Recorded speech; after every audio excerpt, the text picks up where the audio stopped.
গর্ভাবস্থায় শেষ ৩ মাসের সতর্কতা চলুন জেনে নেই। ২৭ সপ্তাহ থেকে প্রসবের আগ পর্যন্ত এই সময়টা অর্থাৎ শেষ ৩ মাসকে থার্ড ট্রাইমেস্টার বলা হয়। গর্ভাবস্থায় শেষ ৩ মাস সতর্কতা অনুসরণ করতে হবে, কারণ এই ৩ মাস খুবই গুরুত্বপূর্ণ একটা সময়। এই সময় কিছু বিষয় সতর্ক থাকতে হবে, প্রয়োজনীয় প্রস্তুতি রাখতে হবে, যেসব বিষয়ে জানা থাকা জরুরি। ১. শেষ ৩ মাসে বাচ্চা বড় হতে থাকে, মূত্রথলিতে চাপ পড়ে, তখন প্রস্রাব ঘন ঘন হতে পারে, এটা স্বাভাবিক। এই সময় ইউরিনে ইনফেকশন হওয়ার চান্স থাকে, তাই পর্যাপ্ত পরিমাণে পানি পান করা উচিত। এছাড়াও ফলের জুস, ডাবের পানি খাওয়া যেতে পারে। এই 3 মাসে অনেকের কোষ্ঠকাঠিন্যের সমস্যা দেখা দেয়, তার জন্য প্রতিদিনের খাবার তালিকায় আঁশযুক্ত খাবার রাখতে হবে। বেশি সমস্যা হলে ইসবগুল খাওয়া যেতে পারে, তবে 2 থেকে 3 দিনের বেশি নয়। 2. এই থার্ড ট্রাইমেস্টারে বুক জ্বালা পোড়া, উচ্চ রক্তচাপ, হাতে পায়ে পানি আসা, মাথা ব্যথা, মাথা ঘোরা ইত্যাদি সমস্যা দেখা দিতে পারে। এইসব সমস্যা দেখা দিলে দ্রুত চিকিৎসা নিতে হবে। যাদের প্রেশারের সমস্যা আছে, ডাক্তারের পরামর্শ অনুযায়ী মেডিসিন নিতে হবে নিয়মিত। 3. সেকেন্ড ট্রাইমেস্টার থেকেই বাচ্চার নড়াচড়া ভালো বোঝা যায়, অবশ্যই তখন থেকে ভালো করে খেয়াল রাখতে হবে। যদি 12 ঘন্টায় 10 থেকে 15 বার নড়ে, তাহলে তা ভালো আছে এটা নির্দেশ করে।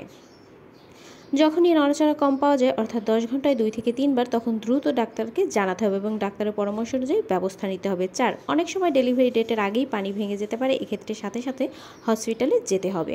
5. 37 সপ্তাহ হলে যে কোনো সময় লেবার পেইন উঠতে পারে। ব্যথাটা যদি কোমর থেকে পেট, পা থেকে ছড়ায়, নির্দিষ্ট সময় পর পর কিছুক্ষণের জন্য তীব্র ব্যথা হয়, সেটা ধীরে ধীরে বাড়ে না কমে থাকলে, তাহলে লেবার পেইনের লক্ষণ। এই লক্ষণ দেখা দিলে দ্রুত হসপিটালে যেতে হবে। 6.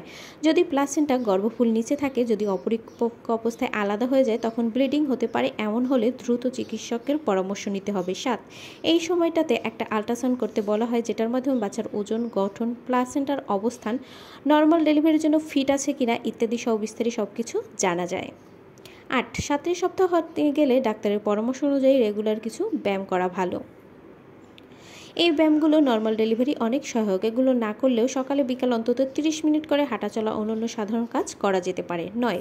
যদি নর্মাল ডেলিভারি হয়, তবে পুরো প্রেগনেন্সিতে হাই কমোড ব্যবহার না করাই উত্তম, কারণ এটা নর্মাল ডেলিভারির জন্য খুবই উত্তম একটা এক্সারসাইজ। যদি কেউ না পারেন, তাহলে শেষ 3 মাসে অন্তত 2 থেকে 3 বার নর্মাল অবশ্যই ব্যবহার করার চেষ্টা করুন। 10. 37 সপ্তাহ পর নিয়মিত 7 থেকে 8টি খেজুর, যাদের প্রেগনেন্সি অবস্থায় ডায়াবেটিস থাকে তাদের ক্ষেত্রে ডাক্তারের পরামর্শ অনুযায়ী খাবেন। পাকা পেঁপে, আনারস খাওয়া যেতে পারে, কারণ এই ফলগুলো জরায়ু সংকোচনে সহায়তা করে, নর্মাল ডেলিভারি হতে সাহায্য করে, তবে প্রেগনেন্সির প্রথম ও দ্বিতীয় ট্রাইমেস্টারে এই ফলগুলো খাবেন না।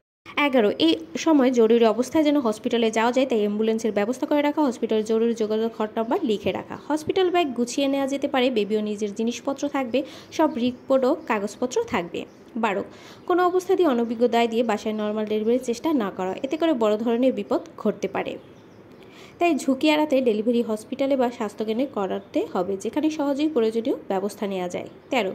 উপরের কাজগুলো সহ প্রেগনেন্সির পুরো জার্নিতে নিজে ও হাজব্যান্ড একসাথে এই প্রস্তুতিগুলো নিতে হবে।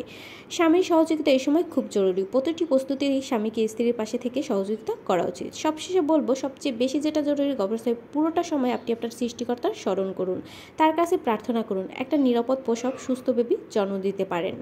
আপনার প্রেগনেন্সির কত মাস চলছে অবশ্যই কিন্তু কমেন্ট করে জানাবেন, আর পেজটি ফলো দিয়ে